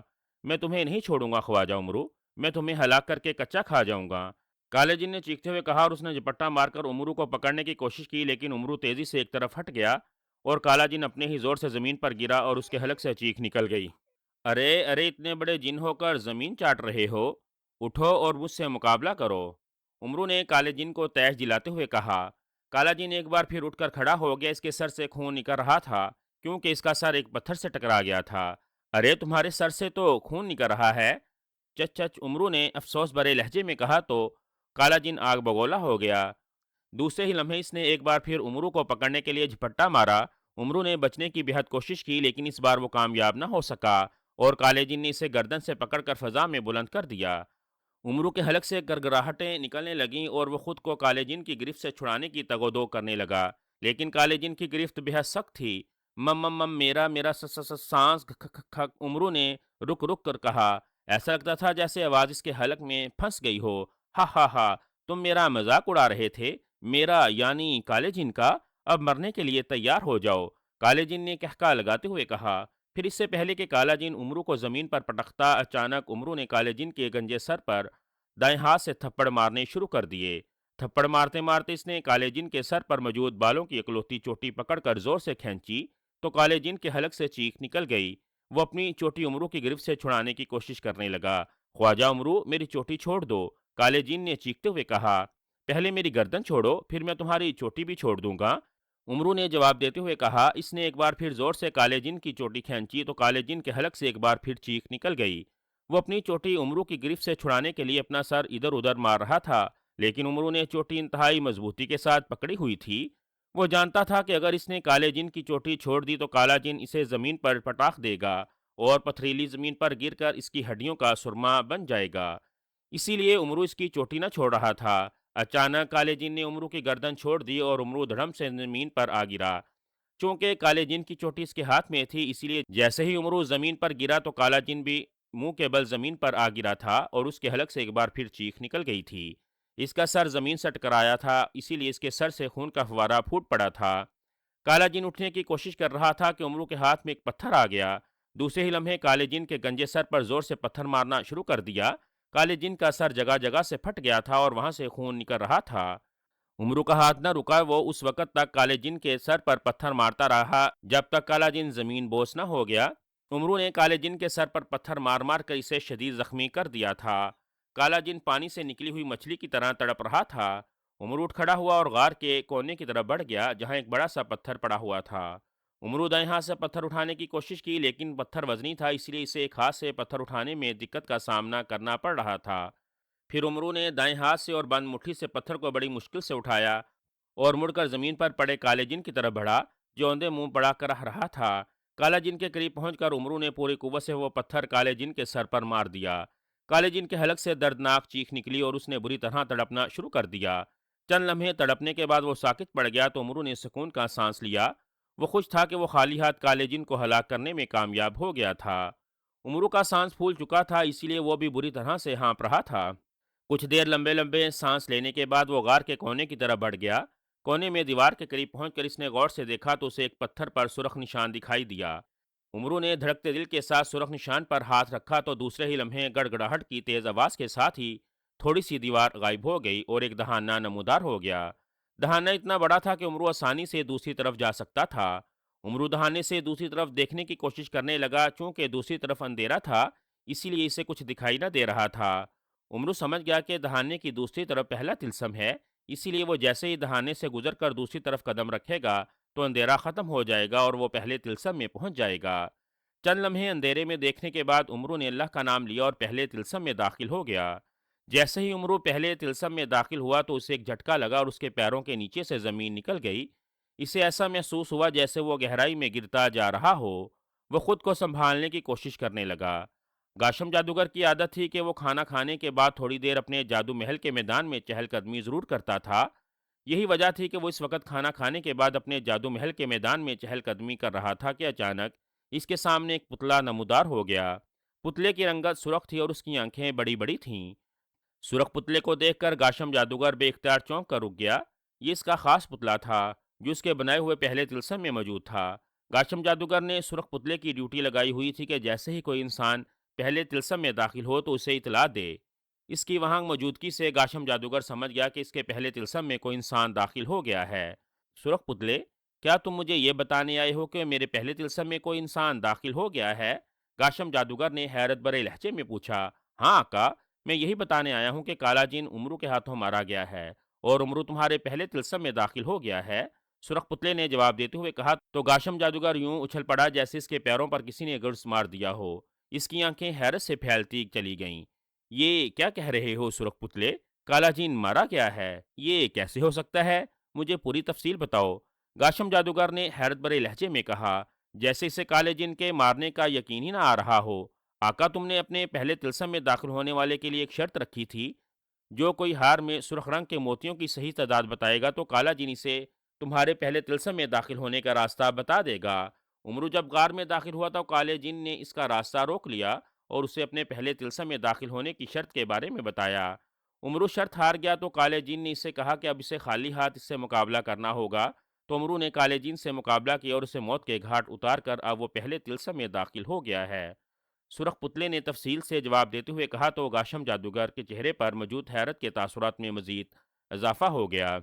وہ حیران تھا کہ کالا جن تو انتہائی طاقتور جن تھا، پھر وہ امرو کے ہاتھوں کیسے مارا گیا؟ مجھے تو یقین نہیں آ رہا کہ کالا جن امرو کے ہاتھوں مارا گیا ہے۔ کیا امرو کالے جن سے زیادہ طاقتور ہے؟ گاشم جادوگر نے پوچھا۔ نہیں آقا، امرو طاقتور نہیں بلکہ وہ ایک بوڑھا اور کمزور سا انسان ہے، لیکن عیاری اور مکاری میں اس کا کوئی ثانی نہیں ہے۔ وہ جو بھی کام کرتا ہے عیاری اور مکاری سے کرتا ہے۔ اس بار بھی اس نے کالے جن کو اپنی ذہانت سے موت کے گھاٹ اتارا ہے۔ سرخ پتلے نے جواب دیتے ہوئے کہا تو گاشم جادوگر نے ہونٹ بھینچ لیے۔ او نہیں، امرو جتنا مرضی ذہین ہو لیکن مجھے امید ہے کہ اس کی ساری ذہانت میرے پہلے تلسم میں ختم ہو جائے گی اور وہ پہلے تلسم میں ہی مارا جائے گا۔ گاشم جادوگر نے ایسے لہجے میں کہا جیسے اسے یقین ہو کہ امرو اس کا پہلا تلسم فنا کرنے میں ناکام ہو کر مارا جائے گا۔ تم ٹھیک کہہ رہے ہو آقا، تمہارا پہلا تلسم ہی اتنا مشکل ہے کہ عمر اسے فنا کرنے میں ناکام رہے گا اور بالآخر موت اس کا مقدر بن جائے گی۔ سرخ پتلے نے کہا تو گاشم جادوگر نے اس بات میں سر ہلا دیا۔ میرے لیے مزید کیا حکم ہے؟ سرخ پتلے نے پوچھا۔ تم جاؤ، گاشم جادوگر نے کہا تو سرخ پتلا وہاں سے غائب ہو گیا۔ گاشم جادوگر چند لمحے وہاں کھڑا کچھ سوچتا رہا، پھر وہ تیز تیز قدموں سے چلتا ہوا راہداری کی طرف بڑھ گیا۔ راہداری میں 4 کمرے بنے ہوئے تھے۔ گاشم جادوگر اپنے کمرے خاص میں جانے کی بجائے کونے میں بنے ہوئے کمرے کی طرف بڑھتا چلا گیا۔ اس نے دروازہ کھولا اور اندر داخل ہو گیا۔ کمرے میں ایک میز پر ایک 2 رنگا گولا پڑا ہوا تھا۔ گولا گیند کے برابر تھا اور اس کا ایک حصہ سرخ اور دوسرا زرد تھا۔ یہ طلسمی گولا تھا۔ گاشم جادوگر نے طلسمی گولے میں اپنے بنائے ہوئے دونوں طلسمات کا راز رکھا تھا۔ اگر سرخ حصہ سیاہ ہو گیا تو اس کا مطلب ہوگا کہ امرو نے اس کا پہلا طلسم فنا کر دیا۔ اگر گولا سارا سیاہ ہو گیا تو گاشم جادوگر سمجھ جائے گا کہ امرو نے اس کے دونوں طلسمات فنا کر دیے ہیں۔ اگر امرو اس کے پہلے طلسم میں ہی مارا گیا تو طلسمی گولے کا سرخ حصہ نیلا ہو جائے گا۔ گاشم جادوگر نے گولا اٹھایا اور پھر کمرے سے نکل کر اپنے خاص کمرے میں آ کر تخت پر بیٹھ گیا اور غور سے طلسمی گولے کے سرخ حصے کو دیکھنے لگا۔ میں دیکھتا ہوں کہ امرو میرے پہلے طلسم میں سے کیسے بچتا ہے، گاشم جادوگر نے بڑبڑاتے ہوئے کہا۔ امرو دڑم سے نرم زمین پر گرا اور اس کے حلق سے چیخ نکل گئی۔ زمین پر گرتے ہی وہ بجلی کی سی تیزی سے اٹھ کر بیٹھ گیا اور آنکھیں پھاڑ پھاڑ کر اندھیرے میں دیکھنے کی کوشش کرنے لگا، لیکن اس اندھیرے میں کچھ بھی دکھائی نہیں دے رہا تھا۔ امرو اندھیرا ختم ہونے کا انتظار کرنے لگا۔ چند ہی لمحے گزرے تھے کہ اچانک اندھیرا ختم ہو گیا اور وہاں روشنی پھیل گئی۔ امرو چونک کر ادھر ادھر دیکھنے لگا۔ وہ اس وقت ایک ایسے کمرے میں موجود تھا جس کی دیواریں سفید رنگ کی تھیں اور کمرے میں سینکڑوں پنجرے فضا میں معلق تھے اور ان پنجروں میں طوطے بند تھے۔ وہ طوطے ساکت و جامی تھے، ایسا لگتا تھا جیسے وہ پتھر کے بنے ہوئے طوطے ہوں۔ امرو حیرت بھری نظروں سے ان پنجروں کو دیکھنے لگا۔ ارے یہ کیسا طلسم ہے؟ امرو نے بڑبڑاتے ہوئے کہا۔ وہ آگے بڑھا اور وہ ایک ایک پنجرے میں موجود ایک ایک طوطے کو غور سے دیکھنے لگا۔ سب طوطے ایک جیسے ہی دکھائی دے رہے تھے۔ جب امرو نے سارے طوطوں کو دیکھ لیا تو اس کے چہرے پر پریشانی کے تاثرات ابھرے ہوئے تھے، کیونکہ اسے طلسم کی سمجھ نہیں آ رہی تھی۔ یہ کیسا طلسم ہے؟ مجھے بولنے والی گڑیا سے معلوم کرنا چاہیے، امرو نے بڑبڑاتے ہوئے کہا۔ پھر اس نے زنبیل سے بولنے والی گڑیا نکال لی، اس کے سر پر دائیں ہاتھ کا انگوٹھا رکھ کر دبایا تو بولنے والی گڑیا میں زندگی کی لہر دوڑ گئی۔ کیا حکم ہے آقا؟ بولنے والی گڑیا نے موتبانہ لہجے میں پوچھا۔ بولنے والی گڑیا، مجھے بتاؤ کہ یہ طلسم کیا ہے اور اسے میں کیسے فنا کر سکتا ہوں؟ امرو نے پوچھا۔ آقا، آپ یہ طوطے دیکھ رہے ہیں، ان کی تعداد 100 ہے۔ ان میں 99 طوطے مردہ ہیں جبکہ ایک طوطا زندہ ہے مگر بے ہوش ہے۔ اس بے ہوش طوطے کو آپ جب پنجرے سے نکالیں گے تو وہ ہوش میں آ جائے گا۔ جیسے ہی بے ہوش طوطا ہوش میں آئے گا تو یہ طلسم فنا ہو جائے گا۔ بولنے والی گڑیا نے جواب دیتے ہوئے کہا تو امرو کی آنکھوں میں چمک ابھر آئی۔ بولنے والی گڑیا، تم نے مجھے طلسم کے بارے میں تو بتا دیا ہے، اب تم یہ بھی بتا دو کہ ان میں وہ کون سا طوطا ہے جو بے ہوش ہے؟ امرو نے مسکراتے ہوئے کہا، آقا مجھے یہ بتانے کی اجازت نہیں ہے کہ وہ کون سا طوطا ہے۔ بولنے والی گڑیا نے جواب دیا تو امرو نے منہ بنا لیا۔ اس کا خیال تھا کہ بولنے والی گڑیا اس طوطے کی بھی نشاندہی کر دے گی جس سے طلسم فنا ہونا تھا۔ ٹھیک ہے، اس طلسم کے متعلق کوئی اور بات بتانا چاہو تو وہ بھی بتا دو۔ امرو نے منہ بناتے ہوئے کہا، ہاں آقا، میں ایک اہم بات آپ کو بتانا چاہتی ہوں۔ بولنے والی گڑیا نے جواب دیا تو امرو بے اختیار چونک پڑا۔ کیا؟ امرو نے پوچھا۔ آقا، طلسم کا وقت شروع ہو چکا ہے اور آپ کو 10 طوطوں کو پنجروں سے نکال کر دیکھنے کی اجازت ہے۔ اگر آپ 10 طوطوں میں سے طلسم کے فنا ہونے والا طوطا تلاش نہ کر سکے تو یہ طلسم آپ پر الٹا پڑ جائے گا اور سارے طوطے زندہ ہو کر آپ کو ہلاک کر دیں گے۔ بولنے والی گڑیا نے جواب دیتے ہوئے کہا تو امرو کے چہرے پر پریشانی کے تاثرات ابھر آئے۔ او، یہ تو بہت مشکل طلسم ہے۔ بولنے والی گڑیا، طلسم کے فنا ہونے والے طوطے کے بارے میں تمہیں کوئی نشانی بتانے کی اجازت ہو تو وہ بھی بتا دو۔ امرو نے کہا، نہیں آقا، میں نہیں بتا سکتی۔ آپ وقت ضائع کرنے کی بجائے بے ہوش طوطے کی تلاش شروع کر دیں۔ ایسا نہ ہو کہ آپ مجھ سے باتیں کرتے رہ جائیں اور طلسم کا وقت ختم ہو جائے۔ بولنے والی گڑیا نے کہا تو امرو نے منہ بنا لیا۔ ٹھیک ہے، امرو نے کہا اور پھر اس نے بولنے والی گڑیا کے سر پر انگوٹھا رکھ کر دبایا تو بولنے والی گڑیا بے جان ہو گئی۔ امرو نے اسے زنبیل میں ڈالا اور ایک بار پھر پنجروں میں بند مردہ طوطوں کی طرف دیکھنے لگا۔ واقعی یہ بہت مشکل طلسم ہے، امرو نے بڑبڑاتے ہوئے کہا۔ پھر اس نے ایک پنجرے کا انتخاب کیا اور اس کا دروازہ کھول کر مردہ طوطے کو باہر نکال لیا۔ امرو انتظار کرنے لگا کہ طوطا ہوش میں آ جائے تو یہ طلسم فنا ہو جائے، لیکن چند لمحے گزرنے کے باوجود جب طوطا زندہ نہ ہوا تو امرو سمجھ گیا کہ یہ بے ہوش طوطا نہیں ہے۔ چنانچہ امرو نے اسے زمین پر پھینک دیا، پھر دوسرے پنجرے کی طرف دیکھنے لگا۔ میرا خیال ہے کہ اس پنجرے میں بے ہوش طوطا موجود ہے۔ امرو نے ایک اور پنجرے میں موجود طوطے کو غور سے دیکھتے ہوئے کہا۔ اس نے پنجرے کا دروازہ کھول کر طوطے کو باہر نکال لیا۔ امرو نے کچھ دیر اس طوطے کے زندہ ہونے کا انتظار کیا، لیکن جب طوطا زندہ نہ ہوا تو امرو کے چہرے پر مایوسی کے تاثرات ابھر آئے۔ اس نے طوطے کو زمین پر پھینک دیا اور کسی اور پنجرے کا انتخاب کرنے لگا۔ امرو کشمکش میں مبتلا ہو گیا تھا۔ پھر اس نے کمرے کی دیوار کی طرف دیکھا تو وہ چونک پڑا، چونکہ دیواروں کی رنگت سیاہ ہوتی جا رہی تھی۔ اس کا مطلب تھا کہ آہستہ آہستہ طلسم کا وقت ختم ہو رہا ہے۔ میں کیا کروں اور کیسے طلسم فراں کرنے والے طوطے کو تلاش کروں؟ امرو نے بڑبڑاتے ہوئے کہا۔ پھر اس نے سوچا کہ اسے محافظ بونے سے معلوم کر لینا چاہیے۔ ہو سکتا ہے کہ محافظ بونا جانتا ہو کہ کون سا طوطا ہے جس کے زندہ ہونے سے طلسم فنا ہو سکتا ہے۔ چنانچہ اس نے زنبیل کے محافظ بونے کو باہر آنے کا حکم دیا تو محافظ بونا زنبیل سے نکلا اور ہوا میں تیرتا ہوا اس کے سامنے آ کر فضا میں معلق ہو گیا۔ محافظ بونے، میری مدد کرو، مجھے بتاؤ کہ ان طوطوں میں سے وہ کون سا طوطا ہے جس کے زندہ ہونے پر طلسم فنا ہو سکتا ہے؟ امرو نے پوچھا۔ آقا، اگرچہ مجھے زندہ ہونے والے طوطے کے بارے میں بتانے کی اجازت نہیں، لیکن میں آپ کو اس طوطے کی نشانی بتا سکتا ہوں۔ اس طوطے کو تلاش کرنا آپ کا کام ہے، محافظ بونے نے جواب دیتے ہوئے کہا تو امرو کے چہرے پر خوشی کے تاثرات ابھر آئے۔ تو پھر جلدی سے بتاؤ، میں اس طوطے کو طلسم کا وقت ہونے سے پہلے ہی تلاش کر لوں گا۔ امرو نے جلدی سے کہا، کیونکہ دیواریں آدھی سیاہ ہو چکی تھیں۔ آقا، اس طوطے کی نشانی یہ ہے کہ اس طوطے کے ایک پاؤں میں ایک سیاہ رنگ کا چھوٹا سا ایک ڈبہ ہے، بس اس سے زیادہ مجھے بتانے کی اجازت نہیں ہے۔ محافظ بونے نے جواب دیتے ہوئے کہا تو امرو کا چہرہ کھل اٹھا۔ بس اتنا ہی کافی ہے، میں اس طوطے کو خود ہی تلاش کر لوں گا، اب تم واپس زنبیل میں جاؤ۔ امرو نے مسکراتے ہوئے کہا تو محافظ بونا ہوا میں تیرتا ہوا واپس زنبیل میں چلا گیا۔ امرو نے ایک بار پھر پنجروں کی طرف دیکھا اور پھر وہ ایک پنجرے کی طرف بڑھ گیا۔ اس نے پنجرے کا دروازہ کھول کر طوطے کو باہر نکالا، بلکہ پنجرے کے اندر ہی غور سے اس کے پیر دیکھنے لگا۔ جب اسے طوطے کے پیروں پر سیاہ دبا دکھائی نہ دیا تو اس نے طوطے کو وہیں چھوڑا اور ایک پنجرے کی طرف بڑھ گیا۔ اس طرح وہ پنجروں میں ہی ان کے پیر دیکھنے کے بعد آگے بڑھتا جاتا۔ کافی دیر گزر گئی اور اس نے 30 طوطوں کے پیر دیکھ لیے، لیکن اسے وہ طوطا نہ ملا جس کے بارے میں محافظ بونے نے بتایا تھا۔ دیواروں کی رنگت لمحہ بلمحہ سیاہ ہوتی جا رہی تھی اور چھت اور سیاہ دیواروں کے درمیان 3 فٹ کا فاصلہ رہ گیا تھا۔ گو امرو کی دائیں مٹھی بند تھی، لیکن وہ پھرتی کا مظاہرہ کر رہا تھا۔ امرو نے 50 پنجروں میں ہی طوطوں کے پیر دیکھ لیے، لیکن اس کے باوجود اسے سیاہ دبے والا طوطا نہ ملا۔ حیرت کی بات ہے، میں نے 50 طوطوں کے پیر دیکھ لیے ہیں، لیکن مجھے ابھی تک سیاہ دبوں والا طوطا ملا ہی نہیں۔ امرو نے حیرت بھرے لہجے میں کہا، اس نے ہمت نہ ہاری اور پنجروں میں ہی طوطوں کے پیر دیکھتا رہا، یہاں تک کہ اس نے 85 طوطوں کے پیر دیکھ لیے، لیکن اسے مطلوبہ طوطا نہ ملا۔ امرو نے دیوار کی طرف دیکھا تو چھت اور سیاہ رنگت کے درمیان 1 فٹ کا فاصلہ رہ گیا تھا۔ امرو کے چہرے پر پریشانی کے تاثرات ابھر آئے تھے، یہاں تک کہ اس کی پیشانی پسینے سے شرابور ہو رہی تھی۔ میری موت کا وقت آ گیا ہے، لیکن میں آسانی سے ہار نہیں ماننے والا، امرو نے بڑبڑاتے ہوئے کہا۔ پھر وہ 86ویں پنجرے کے پاس گیا اور پنجرے کا دروازہ کھول کر طوطے کے پیر دیکھنے لگا۔ اس طوطے کے پیر پر سیاہ دبا نہیں تھا۔ اب وہ نہایت تیزی سے پنجروں میں ہی طوطوں کے پیر دیکھ رہا تھا۔ امرو کا دل زور زور سے دھڑک رہا تھا، ایسا لگتا تھا جیسے اس کا دل ابھی باہر نکل آئے گا۔ اب دیوار سیاہ ہونے میں صرف 4-5 انچ کا فاصلہ رہ گیا تھا۔ اس نے 99 پنجرے کے طوطوں کے پیروں کو دیکھا تو اس طوطے کے پیر پر بھی سیاہ دبا نہیں تھا۔ پھر امرو آخری پنجرے کے قریب پہنچا تو دیوار کی رنگت سیاہ ہونے میں صرف 2 انچ کا فاصلہ رہ گیا تھا۔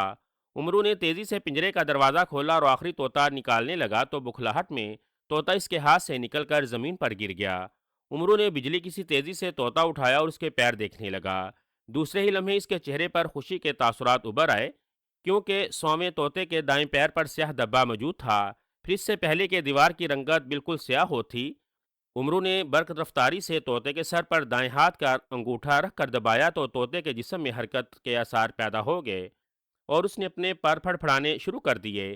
اسی لمحے ایک جماکہ ہوا اور امرو کے ہاتھ پر موجود طوطا غائب ہو گیا اور کمرے میں اندھیرا پھیل گیا۔ امرو نے پہلا طلسم فنا کر دیا ہے۔ اس طلسم کو فنا کرنے کا یہی طریقہ تھا کہ پنجروں کے اندر ہی بے ہوش طوطے کو تلاش کیا جائے اور طلسم شکن طوطے کو پنجرے سے نکال کر اس کے سر پر دائیں ہاتھ کا انگوٹھا رکھ کر دبایا جائے تو وہ طوطا زندہ ہو جائے گا اور طلسم فنا ہو جائے گا۔ اچانک امرو کو ایک مردانہ آواز سنائی دی تو امرو خوش ہو گیا۔ امرو اندھیرا ختم ہونے کا انتظار کرنے لگا۔ وہ جانتا تھا کہ جیسے ہی اندھیرا ختم ہوگا دوسرے طلسم میں پہنچ جائے گا۔ گاشم جادوگر کی آنکھیں حیرت سے پھٹی ہوئی تھیں۔ طلسمی گولا بدستور اس کے ہاتھ میں تھا اور اس کا سرخ حصہ سیاہ ہو گیا تھا۔ اس کا مطلب تھا کہ امرو نے اس کا پہلا طلسم فنا کر دیا ہے۔ حیرت انگیز، انتہائی حیرت انگیز، امرو نے میرا پہلا طلسم فنا کر دیا ہے، لیکن یہ کیسے ممکن ہے؟ گاشم جادوگر نے ایسے لہجے میں کہا جیسے اسے اپنے پہلے طلسم کے فنا ہونے کا یقین نہ آ رہا ہو۔ وہ بدستور طلسمی گولے کی طرف دیکھنے میں مگن تھا۔ وہ تھوڑی دیر تک طلسمی گولے کو دیکھتا رہا، پھر اس نے اسے تخت پر رکھ دیا اور اٹھ کر کمرے میں ٹہلنے لگا۔ اس کی پیشانی پر لاتعداد سلوٹیں ابھری ہوئی تھیں۔ ٹہلتے ٹہلتے وہ رک کر ایک نظر طلسمی گولے کی طرف دیکھتا، پھر مڑ کر ٹہلنا شروع کر دیتا۔ اس کی بے چینی دیدنی تھی۔ گاشم جادوگر خود کو پتال کا اور دنیا کا سب سے بڑا جادوگر سمجھتا تھا، جب سے اس نے اپنے دشمن جادوگروں اور عام انسانوں کو اذیت دے کر ہلاک کرنے کے لیے سرخ پہاڑیوں میں جادوگر تک پہنچنے کے لیے 2 طلسمات بنائے تھے۔ اس وقت سے آج تک کوئی جادوگر یا انسان اس کے پہلے طلسم میں بھی نہیں پہنچ سکا تھا۔ امرو وہ شخص تھا جس نے نہ صرف کالے جن کو ہلاک کر دیا تھا، بلکہ اس نے اس کے پہلے طلسم کو بھی فنا کرنے میں کامیاب ہو گیا تھا۔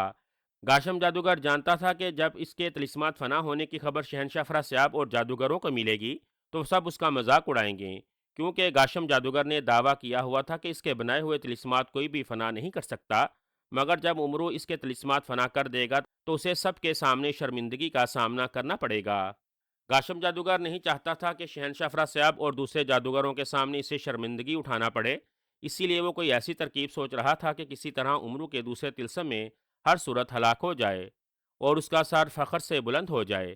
کافی دیر تک سوچنے کے باوجود اس کے ذہن میں کوئی ترکیب نہ آئی تو وہ جھنجھلا کر رہ گیا۔ لگتا ہے امرو میرا دوسرا طلسم بھی فنا کرنے میں کامیاب ہو جائے گا۔ میں اب کیا کروں؟ میں کیسے دوسرے طلسم کو فنا ہونے سے بچاؤں؟ گاشم جادوگر نے بڑبڑاتے ہوئے کہا۔ تھوڑی دیر تک ٹہلتے ٹہلتے اچانک اس کے ذہن میں ایک خیال آیا تو وہ چونک کر رک گیا۔ یہ طریقہ ٹھیک ہے، اس طرح میں امرو کو ہلاک کر دوں گا، گاشم جادوگر نے بڑبڑاتے ہوئے کہا۔ پھر اس نے ایک منتر پڑھ کر اپنے دائیں ہاتھ پر پھونک ماری اور ایک انگلی کو فضا میں بلند کر کے دائرے کی صورت میں گھمانا شروع کر دیا۔ اس نے اپنی انگلی کو 7 بار گھمایا، پھر اس نے اپنا ہاتھ نیچے کر لیا، پھر وہ اپنے کمرے سے نکلا اور راہداری میں تیز تیز قدموں سے چلتا ہوا راہداری کے آخری کمرے کی طرف بڑھتا چلا گیا۔ دروازے پر پہنچ کر اس نے اپنا ہاتھ دروازے سے لگایا تو دروازہ کھل گیا اور گاشم جادوگر اندر داخل ہو گیا۔ اس نے دیکھا کہ کمرے کے کونے میں ایک پلنگ پر پڑی ایک لڑکی سوئی ہوئی ہے۔ لڑکی نے سرخ رنگ کا لباس پہنا ہوا تھا، اس کے سر پر تاج تھا، اس کے کانوں میں بالیاں تھیں، جبکہ اس نے اپنے گلے میں سونے کا ہار پہنا ہوا تھا۔ اس کے چہرے پر جالی والا نقاب تھا۔ یہ لڑکی شہزادی مہلاکا تھی، جسے گاشم جادوگر جادو کے ذریعے جادوگر سے نکال کر اپنے جادو محل میں لے آیا تھا۔ گاشم جادوگر نے جب شہزادی ماں لاکا کو اغوا کیا تھا تو وہ اسی حالت میں پائیں باغ میں موجود تھی۔ گاشم جادوگر چند لمحے شہزادی ماں لاکا کی طرف دیکھتا رہا، پھر اس نے ایک منتر پڑھ کر شہزادی ماں لاکا پر پھونک ماری اور مڑ کر کمرے سے باہر آ گیا۔ اس نے دروازے کو ہاتھ لگایا تو دروازہ بند ہو گیا۔ پھر وہ تیز تیز قدموں سے چلتا ہوا اپنے کمرے میں آ کر تخت پر بیٹھا اور طلسمی گولے کو اٹھا کر اس کے زرد حصے کو غور سے دیکھنے لگا۔ زرد حصہ ابھی سیاہ نہیں ہوا تھا۔ اس کا مطلب تھا کہ امرو نے ابھی اس کا دوسرا طلسم فنا نہیں کیا تھا۔ امرو، تم میرے پہلے طلسم میں تو مرنے سے بچ گئے ہو، لیکن تم میرے دوسرے طلسم سے نہیں بچ سکو گے، اور اگر تم بچ بھی گئے تو میرے جادوگر سے کبھی نہیں نکل سکو گے۔ گاشم جادوگر نے بڑبڑاتے ہوئے کہا۔ اس نے طلسمی گولے کو دوبارہ تخت پر رکھ دیا اور اس پر نظریں گاڑ دیں۔ جیسے ہی اندھیرا ختم ہوا تو امرو چونک کر ادھر ادھر دیکھنے لگا۔ وہ اس وقت ایک ندی کے کنارے پر موجود تھا۔ ندی کافی بڑی تھی اور اس میں سرخ رنگ کا پانی موجود تھا۔ ایسا لگتا تھا جیسے ندی میں پانی کی بجائے خون بہہ رہا ہو۔ ندی کے دوسری طرف پہنچنے کے لیے ایک پل تھا۔ یہ پل پتھروں کا بنا ہوا تھا۔ ایسا لگتا تھا جیسے پتھروں کو ایک دوسرے کے ساتھ جوڑ کر پل بنایا گیا ہو۔ امرو نے چاروں طرف گھوم کر دیکھا تو وہ حیران رہ گیا۔ اس کے چاروں طرف بلند و بالا پہاڑ پھیلے ہوئے تھے۔ ندی دائیں بائیں پہاڑوں میں سانپ کی طرح بل کھاتی ہوئی آگے جا رہی تھی۔ امرو کی سمجھ میں نہیں آ رہا تھا کہ یہ کیسا طلسم ہے۔ تھوڑی دیر تک سوچنے کے باوجود جب اس کی سمجھ میں کچھ نہ آیا تو وہ جھلا کر رہ گیا۔ نہ جانے گاشم جادوگر نے یہ کیسا طلسم بنایا ہے، امرو نے بڑبڑاتے ہوئے کہا۔ پھر وہ آہستہ آہستہ چلتا ہوا پل کی طرف بڑھنے لگا۔ وہ ندی کی دوسری طرف پہنچنا چاہتا تھا کہ شاید اس طرف سے طلسم شروع ہو جائے۔ وہ جیسے ہی پل کے قریب پہنچا تو اچانک ایک خیال اس کے ذہن میں آیا تو وہ رک گیا۔ اسے خیال آ گیا تھا کہ کہیں ایسا نہ ہو کہ وہ جیسے ہی پل پر چڑھے تو طلسم الٹا پٹ جائے اور وہ ہلاک ہو جائے۔ مجھے بولنے والی گڑیا سے معلوم کرنا چاہیے، امرو نے ایک بار پھر بڑبڑاتے ہوئے کہا۔ پھر اس نے زنبیل سے بولنے والی گڑیا نکال لی۔ اس نے بولنے والی گڑیا کے سر پر اپنے دائیں ہاتھ کا انگوٹھا رکھ کر دبایا تو بولنے والی گڑیا میں زندگی کی لہر دوڑ گئی اور وہ امرو کی طرف دیکھنے لگی۔ اے بولنے والی گڑیا، مجھے بتایا جائے کہ یہ طلسم کیا ہے اور میں اسے کیسے فنا کر سکتا ہوں؟ امرو نے بولنے والی گڑیا سے مخاطب ہو کر کہا۔ آقا، اس طلسم میں آپ کو سر کے بل چل کر یہ پل عبور کرنا ہے۔ بولنے والی گڑیا نے جواب دیتے ہوئے کہا تو امرو کے چہرے پر گہری شکنیں ابھر آئیں۔ کیا کہہ رہی ہو بولنے والی گڑیا؟ یہ کیسا طلسم ہے؟ امرو نے حیرت بھرے لہجے میں کہا۔ کیونکہ اسے سر کے بل چلنا نہیں آتا، اسی لیے وہ حیران ہو رہا تھا۔ آقا، آپ کو نہ صرف سر کے بل چل کر یہ پل عبور کرنا ہے بلکہ آپ کو سرخ مخلوق سے بھی مقابلہ کرنا ہوگا۔ بولنے والی گڑیا نے جواب دیتے ہوئے کہا تو امرو ایک بار پھر چونک پڑا۔ سرخ مخلوق؟ یہ کون سی مخلوق ہے؟ امرو نے کہا۔ میں بھی نہیں جانتی کہ وہ کون سی مخلوق ہے، بولنے والی گڑیا نے جواب دیتے ہوئے کہا تو امرو نے ہونٹ بھینچ لیے۔ وہ سمجھ گیا کہ بولنے والی گڑیا کو سرخ مخلوق کے بارے میں معلوم ہے لیکن اسے بتانے کی اجازت نہیں۔ اگر اس نے اسے سرخ مخلوق کے بارے میں بتا دیا تو اس کی صلاحیتیں ختم ہو جائیں گی اور وہ عام سی گڑیا بن جائے گی۔ لیکن سر کے بل چل کر پل عبور کرنا ضروری ہے، کوئی اور طریقہ نہیں ہے؟ امرو نے چند لمحے سوچنے کے بعد پوچھا۔ نہیں آقا، اور کوئی طریقہ نہیں ہے۔ آپ کو ہر صورت میں سر کے بل چل کر ہی یہ پل عبور کرنا ہے۔ اگر آپ نے کوئی اور طریقہ اختیار کیا تو طلسم کی طاقتیں آپ کو فوراً فنا کر دیں گی، بولنے والی گڑیا نے جواب دیتے ہوئے کہا تو امرو نے ہونٹ بھینچ لیے۔ اچھا یہ بتاؤ، کیا میں سر کے بل چلنے کے لیے کسی چیز کی مدد لے سکتا ہوں؟ امرو نے پوچھا۔ ہاں آقا، آپ کسی کی مدد لینا چاہے تو لے سکتے ہیں، مقصد صرف آپ کو سر کے بل چل کر پل عبور کرنا ہے، بولنے والی گڑیا نے کہا تو امرو کے چہرے پر خوشی کے تاثرات ابھر آئے۔ ٹھیک ہے، کوئی اور بات ہو تو وہ بھی بتا دو، امرو نے کہا۔ آقا، جب آپ سر کے بل چلتے ہوئے پل عبور کریں گے تو اس بات کا خیال رہے کہ آپ کا سر پل کی زمین سے لگا رہنا چاہیے اور آپ نے ایک لمحے کے لیے بھی کہیں نہیں رکنا۔ اگر آپ کا سر تھوڑا سا بھی پل کی زمین سے اوپر اٹھا تو آپ ہلاک ہو جائیں گے، بولنے والی گڑیا نے جواب دیتے ہوئے کہا تو امرو نے اس بات میں سر ہلا دیا۔ ٹھیک ہے، کوئی اور بات؟ امرو نے پوچھا۔ نہیں آقا، اور کوئی بات بتانے والی نہیں ہے، بولنے والی گڑیا نے جواب دیتے ہوئے کہا تو امرو نے اس بات میں سر ہلا دیا۔ پھر اس نے بولنے والی گڑیا کے سر پر انگوٹھا رکھ کر دبایا تو بولنے والی گڑیا بے جان ہو گئی۔ امرو نے اسے واپس زنبیل میں رکھا اور زنبیل کے محافظ بونے کو زنبیل سے باہر آنے کے لیے آواز دی تو محافظ بونا زنبیل سے باہر نکلا اور ہوا میں تیرتا ہوا اس کے سامنے آ کر کھڑا ہو گیا۔ کیا حکم ہے آقا؟ محافظ بونے نے مؤدبانہ لہجے میں پوچھا۔ محافظ بونے، میں نے یہ پل سر کے بل چل کر عبور کرنا ہے، امرو نے کہا۔ تو کریں، آپ کو کس نے روکا ہے؟ محافظ بونے نے جواب دیا تو عمرو نے اسے تیز نظروں سے گورا۔ میں سر کے بل نہیں چل سکتا، تمہیں میری مدد کرنی ہوگی، عمرو نے کہا۔ میں آپ کی کیا مدد کر سکتا ہوں آقا؟ محافظ بونے نے پوچھا۔ میری بات غور سے سنو، تم نے میری ٹانگیں پکڑ کر آگے بڑھنا ہے تاکہ میں ہاتھوں اور سر کے بل چل کر پل عبور کر سکوں۔ مجھے بولنے والی گڑیا نے بتایا کہ میرا سر مسلسل پل کی زمین سے لگا رہنا چاہیے۔ اگر میرا سر آدھا انچ بھی پل کی زمین سے اوپر گیا تو یہ تلسم میرے گلے پڑ جائے گا اور میں ہلاک ہو جاؤں گا۔ عمرو نے کہا، ٹھیک ہے آقا، میں آپ کے حکم کی تعمیل کروں گا۔ محافظ بونے نے جواب دیتے ہوئے کہا، یاد رکھنا میرا سر پل کی زمین سے نہیں ہٹنا چاہیے ورنہ تمہاری خیر نہیں ہوگی۔ عمرو نے تنبیہ کرنے والے انداز میں کہا، آقا اگر مجھ سے غلطی ہو گئی تو میں آپ سے پیشگی معافی مانگ لیتا ہوں، پھر پتہ نہیں آپ روز قیامت مجھے معاف کریں یا نہیں۔ محافظ بونے نے کہا تو عمرو کے چہرے پر غصے کے تاثرات ابھر آئے۔ کیا مطلب ہے تمہارا؟ کیا تم جان بوجھ کر مجھے موت کے منہ میں دھکیلنا چاہتے ہو؟ عمرو نے غصیلے لہجے میں کہا تو محافظ بونا گھبرا گیا۔ نہیں نہیں آقا، میرا ایسا کوئی ارادہ نہیں ہے، محافظ بونے نے خوف بھرے لہجے میں کہا۔ یاد رکھو اگر تم سے غلطی ہو گئی اور میں موت کے منہ میں چلا گیا تو میں تمہیں قیامت کے روز بھی معاف نہیں کروں گا۔ اسی لیے میں تمہیں تنبیہ کر رہا ہوں کہ انتہائی احتیاط کے ساتھ مجھے پل عبور کرانا۔ عمرو نے کہا، ٹھیک ہے آقا، میں اپنی پوری کوشش کروں گا۔ محافظ بونے نے اس بات میں سر ہلاتے ہوئے کہا۔ پھر عمرو نے اپنے سر سے پگڑی اتار کر زنبیل میں رکھ دی تو اس کا انڈے جیسا چمکتا ہوا سر نظر آنے لگا۔ محافظ بونے نے اس کا سر دیکھا تو اس کی ہنسی نکل گئی۔ عمرو اسے گھور کر دیکھنے لگا۔ اپنی ہنسی بند کرو، عمرو نے چیخ کر کہا تو محافظ بونے نے ہنسنا بند کر دیا۔ تم ہنس کیوں رہے تھے؟ بتاؤ مجھے، عمرو نے اسے گورتے ہوئے کہا۔ کچھ نہیں آقا، محافظ بونے نے بکھلائے ہوئے لہجے میں جواب دیا۔ میں جانتا ہوں میرا گنجا سر دیکھ کر تمہاری ہنسی نکل گئی تھی، میں تمہیں اس کی سزا بعد میں دوں گا۔ اب میری ٹانگیں پکڑ کر مجھے الٹا کرو، جلدی کرو، کہیں تلسم کا وقت ختم ہی نہ ہو جائے۔ عمرو نے کہا تو محافظ بونے نے خوف بری نظروں سے اس کی طرف دیکھا، پھر وہ ہوا میں تیرتا ہوا زمین پر آ کھڑا ہوا۔ دوسرے ہی لمحے ایک جماکہ ہوا اور محافظ بونے کا قد عمرو کے قد کے برابر ہو گیا۔ پھر اس نے جھک کر عمرو کی ٹانگیں پکڑیں اور دوسرے ہی لمحے وہ فضا میں بلند ہوتا چلا گیا۔ ایسے لگ رہا تھا جیسے عمرو کو بانسوں سے لٹکا کر باندھ دیا گیا ہو۔ ارے خیال سے کہیں مجھے چھوڑ نہ دینا ورنہ میرا سر پھٹ جائے گا، عمرو نے چیختے ہوئے کہا۔ آقا آپ بے فکر رہیے، آپ کو کچھ نہیں ہوگا، محافظ بونے نے جواب دیتے ہوئے کہا۔ ٹھیک ہے، اب مجھے پل کی طرف لے چلو، عمرو نے مطمئن لہجے میں کہا تو محافظ بونا عمرو کو لیے ہوئے پل کے قریب پہنچ گیا۔ عمرو نے اپنے دونوں ہاتھ اور سر پل کی زمین پر رکھ دیے۔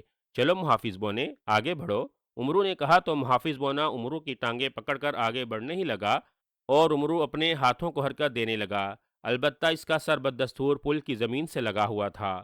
ایسے لگ رہا تھا جیسے عمرو اپنے ہاتھوں کی مدد سے آگے بڑھ رہا ہو، گو اسے پل کی زمین سے سر گھسٹتے ہوئے تکلیف ہو رہی تھی، لیکن وہ مجبور تھا۔ محافظ بونے نے عمرو کی ٹانگیں مضبوطی سے پکڑی ہوئی تھیں اور اس کی نظریں عمرو کے ہاتھوں پر کڑی ہوئی تھیں۔ جیسے جیسے عمرو ہاتھوں کو حرکت دے رہا تھا، محافظ بونا ویسے ہی ہوا میں تیرتا ہوا آگے بڑھ رہا تھا۔ عمرو بہت تھک گیا تھا، اس کے بازو شل ہو گئے تھے، لیکن وہ جانتا تھا کہ وہ رک نہیں سکتا، اگر وہ رک گیا تو وہ اس تلسم میں ہلاک ہو جائے گا۔ آقا کیا آپ تھک گئے ہیں؟ محافظ بونے نے پوچھا۔ ہاں محافظ بونے، میں بہت تھک گیا ہوں، بلکہ میری تو گردن میں بھی درد شروع ہو گیا ہے، عمرو نے ہانپتے ہوئے کہا۔ آقا اگر آپ کہیں تو میں تھوڑی دیر کے لیے رک جاتا ہوں تاکہ آپ اپنی تھکاوٹ دور کر لیں، محافظ بونے نے کہا۔ ارے نہیں، تم نہ رکنا ورنہ میں فوراً ہلاک ہو جاؤں گا، عمرو نے یک لک چیخ کر کہا۔ اسے خدشہ تھا کہیں محافظ بونا رک ہی نہ جائے۔ ٹھیک ہے آقا، میں نہیں رکتا، ویسے بھی اب تھوڑا سا فاصلہ رہ گیا ہے، محافظ بونے نے جواب دیتے ہوئے کہا۔ اس دوران وہ مسلسل آگے بڑھتے جا رہے تھے، پھر تھوڑی دیر بعد وہ دونوں پل کے آخری کنارے پر پہنچ گئے۔ پھر جیسے ہی پل ختم ہوا، محافظ بونے نے عمرو کو اٹھا کر کھڑا کر دیا۔ عمرو کا چہرہ سرخ ہو رہا تھا اور وہ یوں ہانپ رہا تھا جیسے میلوں پیدل سفر کر کے آیا ہو۔ عمرو نے پل کی طرف دیکھا اور پھر اس کے چہرے پر خوشی کے تاثرات ابھر آئے۔ ارے میں نے پل عبور کر لیا ہے، عمرو نے مسرت برے لہجے میں کہا۔ ہاں آقا، محافظ بونے نے جواب دیتے ہوئے کہا تو عمرو نے ناچنا شروع کر دیا۔ آقا ناچنا بند کریں، سرخ مخلوق آ رہی ہے، اچانک محافظ بونے نے چیخ کر کہا تو عمرو نے ناچنا بند کر کے بے اختیار پیچھے مڑ کر دیکھا تو دوسرے ہی لمحے اس کی آنکھیں خوف اور حیرت سے پھیلتی چلی گئیں۔